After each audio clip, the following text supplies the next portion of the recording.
আসসালামু আলাইকুম। আমরা আসছি জাগো ইউনিয়ন ৬ নং জাগো ইউনিয়ন বরিশাল সদর এর মধ্যে অবস্থিত। আমাদের জুয়েল ভাইয়ের কাছে। জুয়েল ভাই বরিশাল সদর উপজেলা জাগো ইউনিয়নে একজন পরীক্ষিত সৈনিক আমরা এবং জুলাই যোদ্ধা। আমরা এখন তার সাথে কথা বলবো। জুয়েল ভাই, আপনার পরিচয়, রাজনৈতিক পরিচয়, পদবি এবং বর্তমান পেশা কি? আমার রাজনীতি পেশা হয়েছে, আমি ছাত্রদল করতাম 2001 সালে। তখন থেকে ছাত্রদল থেকে স্বেচ্ছাসেবক দল করছি প্রায় 17 বছর। এই স্বেচ্ছাসেবক দলে একই অবস্থায় ছিলাম, কমিটি তো হয় না। বর্তমানে আমাদের কর্মী সভা গেছে, সেই কর্মী সভায় বর্তমান জাগো ইউনিয়ন 6 নং জাগো ইউনিয়নের স্বেচ্ছাসেবক দলের আমি একজন সদস্য সচিব হিসেবে ক্যান্ডিডেট আছি, কিন্তু সেই কমিটির এখনও আমাদের পাওয়া হয় নাই। বর্তমানে আমি ছোটোখাটো একটা ব্যবসা করি, দোকান আছে। এই ধন্যবাদ জুয়েল ভাই। জুয়েল ভাই, আপনি তো দেখা যাচ্ছে গত 17-17 বছর স্বৈরাচার বিরোধী আন্দোলনে সম্মুখ সারির একজন যোদ্ধা ছিলেন। অনেক ত্যাগ তিতিক্ষা সহ্য করছেন। তো এই যে জুলাই আগস্টের আন্দোলনের সময় সবচেয়ে স্মরণীয় মুহূর্ত আপনার কোনটি ছিল? আমার সবচেয়ে স্মরণীয় মূর্তি ঢাকা 28 অক্টোবর 2023-এ সেই আন্দোলনে আমরা ঝাঁপিয়ে পড়েছিলাম। আমরা স্বৈরাচার শেখ হাসিনাকে, এই দেশ আমাদের সাধারণ মানুষের উপর জোর জুলুম, অত্যাচার, নির্যাতন, ইসলামের বিপক্ষে, ইসলাম টুপি মাথায় দেখলে তাদেরকে অ্যারেস্ট করত, গুম করত, হত্যা করত, নির্যাতন করত। সেই আমরা সহ্য করতে না পেরে রাজপথে নেমেছি, আন্দোলন করেছি। তারপর আল্লাহর রহমত, ওই ঢাকা 28 অক্টোবর থেকে ঢাকা থেকে আসছি ফিরে, কিন্তু যে পুলিশের হামলা মামলা, আওয়ামী লীগের নির্যাতন, ওই এর ভিতরে অনেক লোক গুলিতে মারা গেছে, কিন্তু আমার একটুর জন্য গুলি আমার মাথায় লাগে নাই। কাকরাইল মসজিদের নিচে পুলিশ মারা গেছে, ওই ওই হামলায় পাশেই ছিলাম আমি। আল্লাহ তাআলা আমারে বাঁচাইছে। যাই হোক, আমি আইছি। তারপরে এই জুলাই মাস যে শুরু হয়েছে 24-এ, ওই আন্দোলনে বিএম কলেজের সামনে যে হামলা শিকার হয়েছে, তখন আমার সাথে এক ভাই ছিল। সে ওখানে চোখে টিয়ার গ্যাস গেছিল। সে তারপর ওই জায়গার থেকে আমার কিছু হয় না, আমি তারে বাঁচাই নিছি, তারে নিয়ে ইসলামিয়ে ভর্তি করছিলাম। যাই হোক, ওই জায়গার থেকে ফিরেই আইছি। তারপর এই সে নতুল্লাবাজে রাজপথে ছিলাম, পুলিশের হামলা মামলা, ইট গুলি পাক্কেল করছিল। ওই জায়গার থেকে আমরা রাজপথেই ছিলাম। চৌমাতে হাতেম আলী কলেজের ওইখানে জাহিদ কবির, জাহিদ পানি মন্ত্রী, তার বাসার সামনে ওই হামলা, নির্যাতন, ঠিক আছে। ওই জায়গার থেকে অনেক নির্যাতন হয়েছি। তারপর সিএমবি পল জিয়া ভাই, বরিশাল মহানগরের সদস্য সচিব, সে ওই জায়গার থেকে আহত হয়েছে। আমরা তারে একসাথেই ছিলাম। ওই জায়গার থেকে আমরা চৌমাতে আইছি, আর বলতেই শুনি যে জিয়া ভাইকে কোপাইছে। যাই হোক, লাস্টে আমি আহত হয়েছি 18 জুলাই ভার্সিটির সামনে বসে, ওই জায়গায় ছাত্র জনতার সাথে আমি এক হয়েছি। আমি সাধারণ একজন ব্যবসায়িক হিসাবে আমি ওই ছাত্রদের সাথে ঝাঁপিয়ে পড়েছি। আমি প্রতিটা প্রোগ্রামে ছিলাম, রাজপথে, বরিশালে। শুনলেই হয়েছে যে আন্দোলনে, তখন আমি ঝাঁপিয়ে পড়েছি। কারণ স্বৈরাচারী হাসিনাকে এই দেশ থেকে বিদায় জানানোর জন্য আমরা সাধারণ মানুষ অনেক আছে, আমার মতো মাঠ পর্যায়ের কর্মী, এরা সবাই রাজপথে নেমেছে।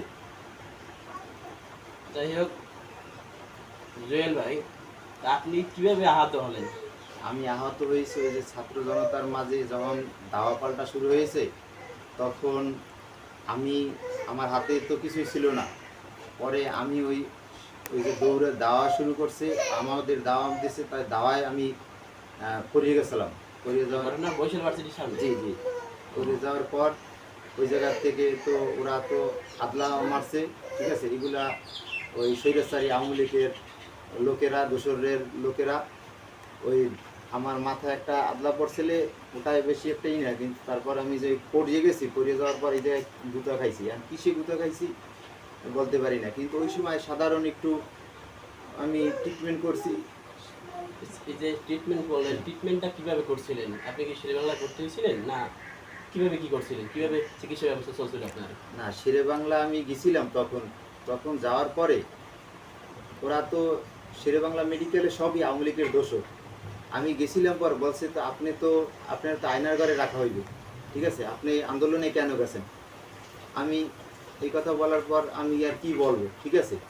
আস্তে আমি ওই জায়গা থেকে চলে আইছি। আওয়ার পর আমি সাধারণ একটা রূপাতুল্লি ফার্মেসি আছে, ওই ফার্মেসিতে দিয়ে ট্রিটমেন্ট করাইছি, প্রাথমিক ট্রিটমেন্ট নিয়েছেন? প্রাথমিক ট্রিটমেন্ট করাইছি ওখান থেকে। ঔষধ টষধ দিয়েছে, আমি করছি। পরে আবার দেখি বেশ বেশ কিছুদিন পর যাওয়ার পর দেখি যে একটু বেশি, পরে আবার শেরেবাংলা মেডিকেলে আমি আবার আগ্রহী কাটতে দেখাইছি শরীরে স্যার পালাই যাওয়ার পালাই পরে? যাওয়ার পরে। হ্যাঁ, এখন আপনার শারীরিক শারীরিক অবস্থা কেমন? শারীরিক অবস্থা, তারপরে যেই তারেক জিয়া আমাদের বরিশালে যে বৃক্ষরোপণের জন্য আইছিল, ওই সময় আমি সকাল থেকে সন্ধ্যা মাগরিব পর্যন্ত জানি করছি তারেক জিয়াকে আগা স্বাগতম জানানোর জন্য, রিসিভ করার জন্য আমরা 6 মাইলে গেছিলাম। আমাদের বরিশাল সদর উপজেলা আর বিএনপি নেতৃবৃন্দ যা অনেকেই ছিল, তাদের সাথে আমি ওই জায়গা থেকে যখন আমার প্রধানমন্ত্রী জনাব তারেক রহমান আমাদের ওই যেখানে আইছে, আসার পরে আমি ওই গাড়ির বহরেই তার সাথে সাথেই আমি চলে আইছি 30 গোডাউন, ঠিক আছে। 30 গোডাউনে ছিলাম, তারপর শিল্প একাডেমি ছিলাম। তা ওই দিনকার পুরো জানি পড়ছে। আবার আমি ওই তারেক জিয়ার আগমন উপলক্ষে স্লোগান ধরছিলাম। তো এই সুবাদে আমার হঠাৎ করিয়া ওই মাথা প্রেশার করিয়া মাথা একটা ব্যথা করছে, হঠাৎ কত ব্যথা আর কোনো সময় করে না। এই পরে এই আঘাত হওয়ার পর আমি রাত্রে আইছি, আওয়ার পর খাওয়া দাওয়া করে একটু শুয়েছি, শুয়ে দেখি কি আমার মাথায় পুরো ব্যথা শুরু হয়ে গেছে। এই জায়গায় ব্যথা ধরিয়া পুরো মাথায় চোখ, এই রক। তারপর আমার ওয়াইফের বলছি যে আমি মনে হয় আর বাঁচব না, ঠিক আছে, এই রকটা আমার শিখে যায়, আমার একটু ধরো। পরে অনেকক্ষণ সে ই করে দিয়েছে। ওই রাত্রে প্রায় একটার মতো বাজে। ওই রাত্রে কোথায় যাব, বলছে তো মেডিকেল নিয়ে যাই, চলো। বেশ না, আল্লাহ যা করে, ওই রাত্রে যাবো কীভাবে।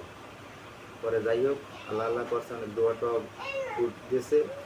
পরে মোটামুটি একটু হয়েছি, কিন্তু সকালবেলা আমার ওই যে মেডিকেল নিয়ে গেছে, মেডিকেলে নিয়ে গেছে প্রায় 24 তারিখ ওইখানে দেখানোর পর আমার আপাতত ঔষধ দিছে। ওইটা খাওয়ার পর আমি মোটামুটি খাইছি, খাওয়ার ব্যথাটা একটু কমছে, কিন্তু আমার যন্ত্রণা শেষ হয় না। পরবর্তীতে আবার ডাক্তার কাছে গেছি, ডাক্তারে বলছে যে দুইটা টেস্ট দিয়েছে, তিনটা করছি। পর বলছে যে আপনার ওই জায়গায় তো একটু ভিতরে রক্তক্ষরণ হইয়া জমের মতো হয়েছে, এই পয়জন আছে। হ্যাঁ, ওইটা আপনার অপারেশন করতে হবে। জি, অপারেশন করাইছি। এই অপারেশন করার পর তো আমি প্রায় 21 দিনের মতোই ভুগতেছি। অপারেশনের পর আমার আবার পশলার মতো হয়েছে সাইডে, এই জন্য আবার ওই সেলাই কাটিয়া তারপর ড্রেসিং চলতে রয়েছে।